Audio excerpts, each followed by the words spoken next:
Hi, everyone. Let's jump into time shifting. Begins and ends with your decision making. Why am I intentionally using the term time shifting? It's my intention to open up a whole new level of dialogue and awareness about time that will have you realizing you have far more power over it than you ever credited. I also want to open up a little bit of an awareness, check your pulse kind of thing, because I found that many executives have a disabling belief system in charge of how they utilize their time. It's one that has you believing time is static, with 1 minute imperceptibly shifting seamlessly into another. This has you missing a far bigger reality about time, and thus never permits you to tap into your birthright, your creative birthright, to achieve more in less time. That is, if you choose. We'll cover 4 time-shifting concepts that suggest you take on and have you challenging how you use time, so that perhaps you bring them into your world on a more permanent habit basis. The first time-shifting leverage point is revealed by starting off with a Benjamin Franklin-like pros and cons decision-making model. Take just a bit of time to think through this exercise, as this is where you'll open up the largest chunk of time on your calendar in all probability. Dig deep to answer this question. What do I always get done timely? List everything that comes to mind, whether small or large. Then, of equal importance is the question, what do I struggle getting done timely? Again, write out everything. This is such a critical exercise, you may want to hit pause, because how you answer these 2 questions creates the foundation of time shifting.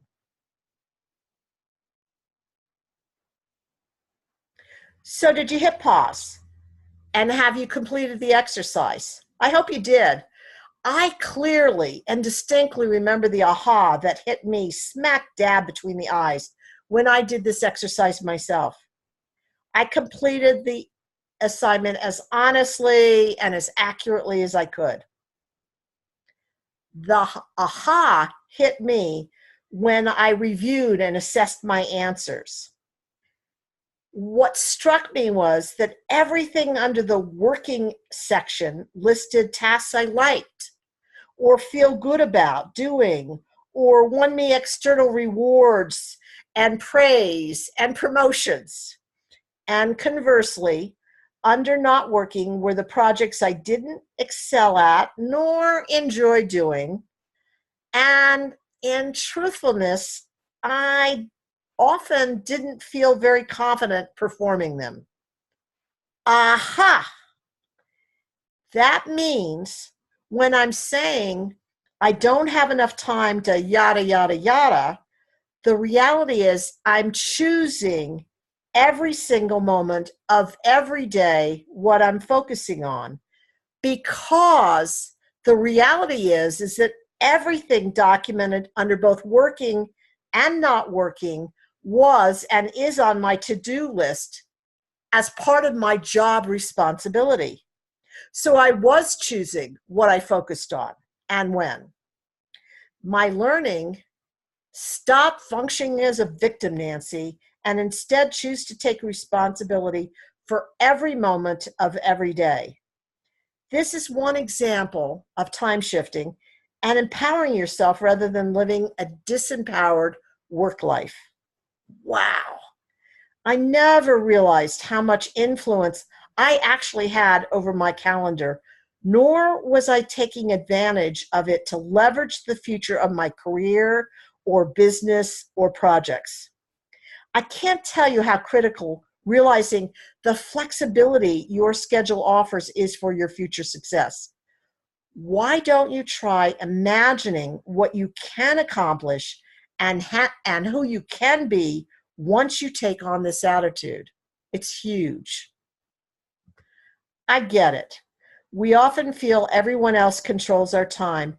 However, those interested in influencing their slice of the company or creating something for their future can't do so unless they figure out a way to realize some control over their own schedules. Taking over ownership rather than being victim to your calendar is the only way you'll be able to design a future bigger than today. It's no surprise that you feel tension between all that is asked of you, all you know you need to be doing for yourself, and the actual number of hours you have every day, let alone focusing on the innovation and change demanded by your companies of you.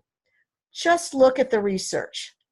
70% of you do not have regular time to be creative or strategic in your thinking.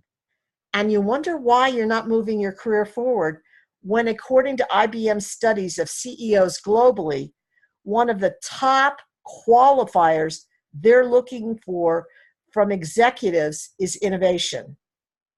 Or 50% of you say you do not have time to connect to your company's mission statement. Say what?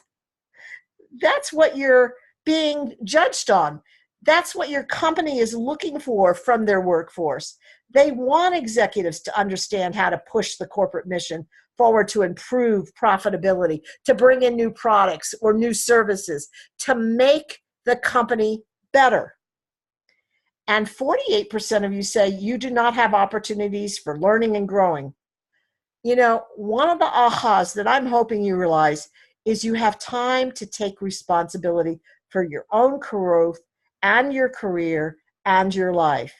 And if you're not taking time, of course, you who are on the call are way ahead of the curve because you are developing learning right now. But if you're not growing your career and your knowledge, you're harming yourself. You're watching and listening, and your career future is very dimmed if you're not being vigilant about your growth. So yes, time pressures are a reality as well as a deadly topic to your future. This is why getting a handle on your calendar, both personally and professionally, is so crucial for all of us. And women face even tougher time stressors. As research studies support, they often have another full-time role outside of the office, that of mother and wife. And please, I'm not besmirching you guys out there who also are helping out, but the research shows that women are significantly more tagged with the day-to-day duties and responsibilities. But those of you who are women out there, I imagine you're already know this and you don't need studies to confirm what you're experiencing every single day. Now let's take a look at another time-shifting tip.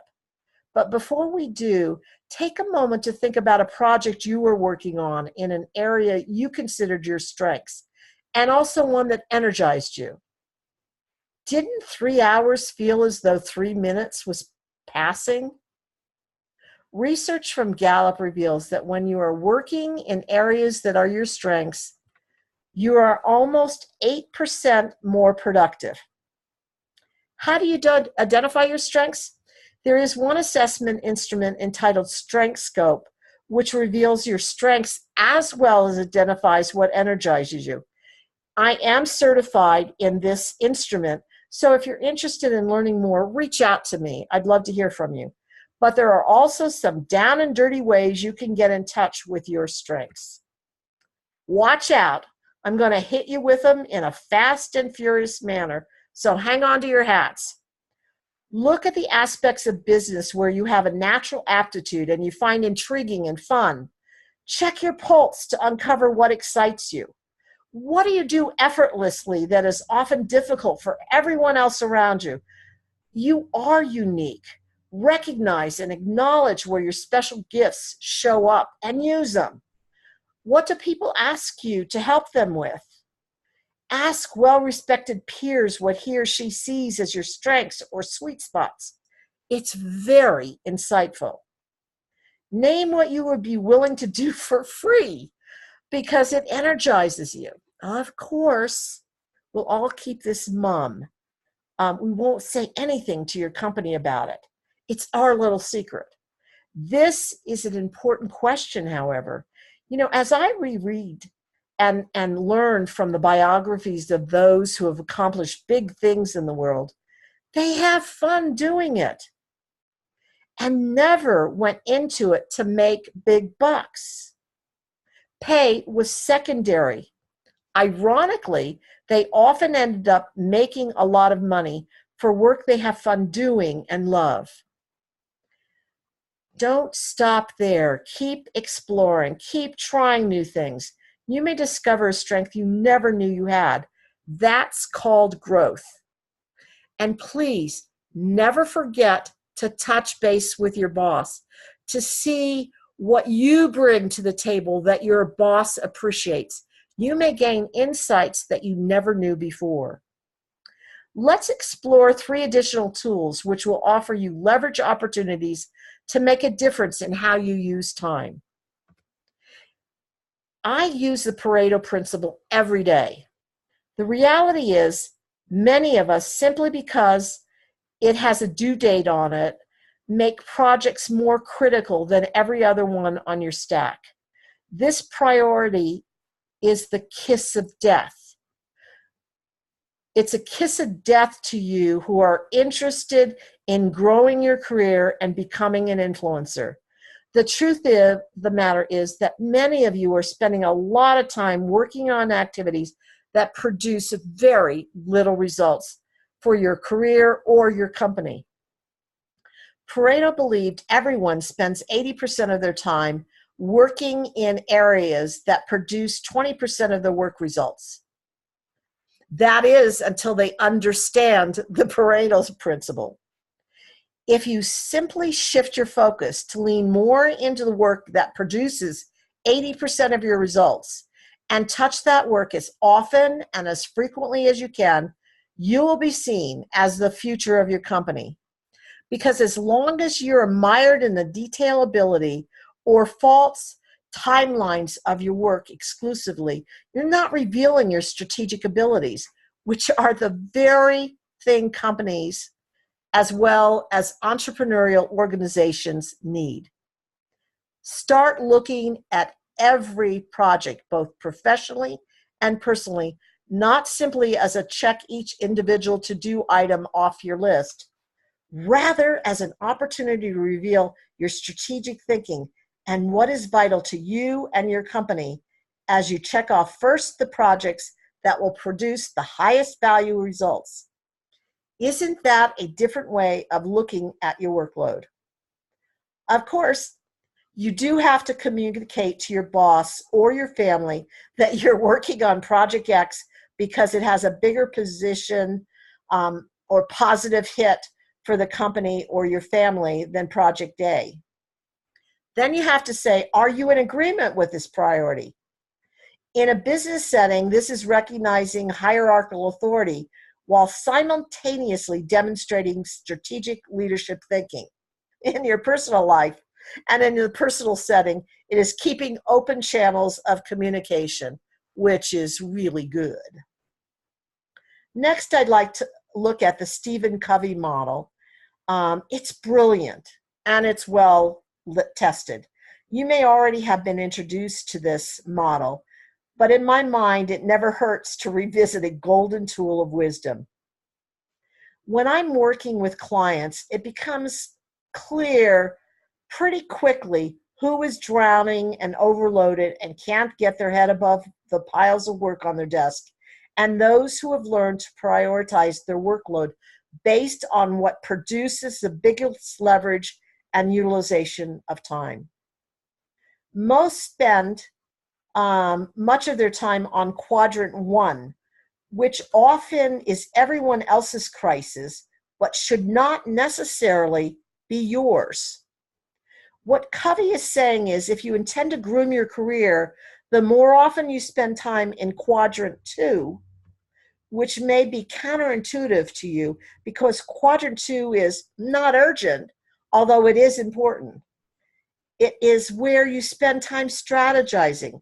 This is where you do the ground work for your collaborative teams to be successful. This is where Stephen Covey calls it you're participating in first creation. First creation always starts in your mind and the mind of others before it ever becomes a tangible reality in today's world. It is this arena where breakthrough ideas are generated. This is where companies make their biggest lunge forward. And leaders look at this approach very differently than perhaps you do. I remember a president of a global organization who was speaking to a large group in his company, and he shared his 4-quadrant thinking for managing time on a big screen in the room. He literally went through his quadrants where each box and the names of actual projects or activities were listed. He frankly discussed each of the items. When he got to quadrant 2, he paused and he said his board directors, year after year, have given him this, and his electronic pointer flared to life on one specific project as a priority for the last 3 years. However, he said, take a hit every year on my performance evaluation because I know if I focus my attention on this item as the board wants, the company will lose. I may send one of my assistants down to that country, but that's not where our business growth is coming from in the next 5 years. Then his pointer flares to life on a quadrant 2 item. I'm all over this like a wet blanket because I know this is where the next big growth for the company will emerge. Do you hear what he said? He said he's not simply tactical, which is quadrant 3. He is strategic, which is quadrant 2. He understands he'll be fired if he spends too much of his time on an activity that won't make money. You need to be both tactical and strategic, which means sometimes you take a hit because it's important to work on one project over another. I laughingly say, but honestly, I'm deadly serious, that if you are touching or doing or working anything that could be construed as quadrant 4 work, you're limiting your future.